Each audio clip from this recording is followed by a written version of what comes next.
What up, folks? Here we go, part two, bringing you back up to date on an awesome Friday, getting ready to kick off a winter weekend. And I hope the week's been good for you. All right, let's get right to it. The answer to the previous trivia question was none other than the 12th Amendment to the Constitution. And, of course, we were talking about the election of 1824. Now, this election in particular was considered a watershed of sorts. That's how it was described in the papers back then, and kind of how it went down in history as a turning point in American politics. The result of the election was inconclusive, as no candidate won a majority of the electoral vote. At the time, 4 candidates surfaced at the top as primary contenders.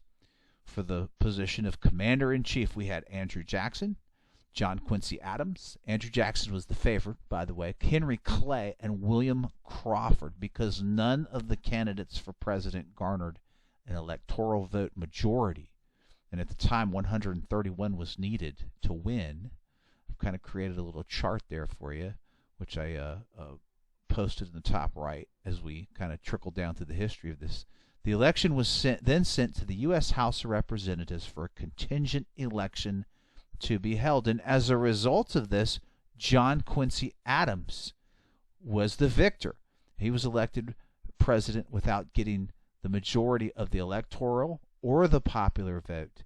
And he went down in history as the only president ever to do this. The whole process was dictated by the provisions of the 12th Amendment, and that, of course, was the focus, rather, of the trivia question. You could tell it's Friday. You could tell I'm jacked up on coffee. Oh, my goodness. And the 12th Amendment, of course, stipulates that each elector must cast distinct votes for president and vice president instead of 2 votes for the president, which was the old process prior to the election of 1800. The 12th Amendment, of course, was established thereafter. The 12th Amendment did not change the composition of the Electoral College. It simply did change the process. And this was the most significant factor in the 1824 election. Each presidential election since that time to this day has been conducted under the terms of the 12th Amendment. Again, under the terms of the 12th Amendment, Andrew Jackson actually won a plurality of both the popular votes. Okay, that was a little over 151,000, or roughly 41% at the time, and electoral votes, and he garnered 99. Okay, but since none had a majority, John Quincy Adams became the 6th president of the United States when the contingent election went to the House, where he won 13 states at that time, 54%. So he became the president, right? This was watershed, like I was saying, for a number of reasons. Crucial elements of our election system were highlighted in the election of 1824.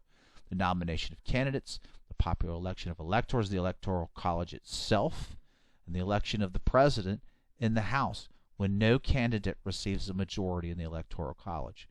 Our country witnessed the collapse at this time of the Federalist Party, which was on its way out, really, anyways.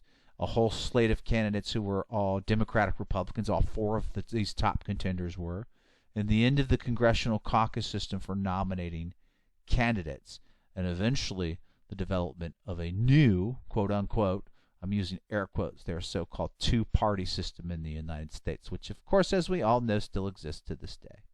It was an interesting time for presidential elections. A whole lot going on, folks. A couple of cool geek factoids. This is one of 2 presidential elections, along with what I cited earlier, the 1800 election, that have been decided in the House of Representatives. It is also one of 5 elections in U.S. history in which the winner did not achieve at least a plurality of the national popular vote, and the only election in which the candidate who received the most electoral votes from the Electoral College did not win the election.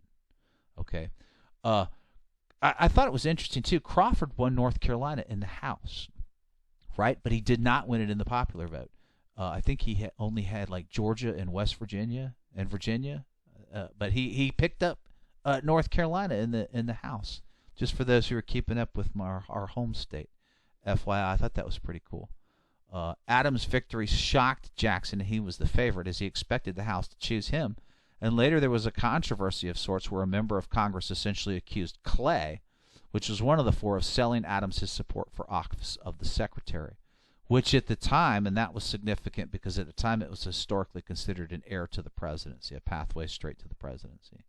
So because of those suspicions, Jackson and his followers accused Adams and Clay of striking what became known as a quote-unquote corrupt bargain, which Jackson actually used as his campaign platform to win the presidency himself on the next cycle go-around.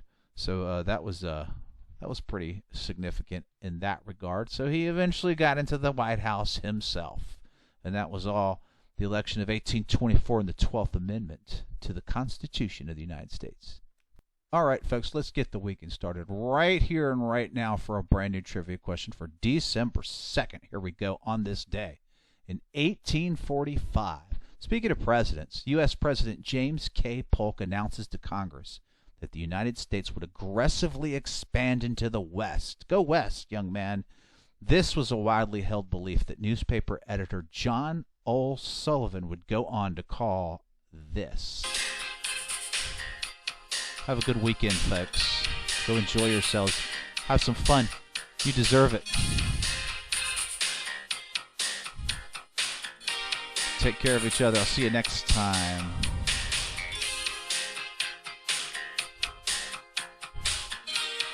Peace out.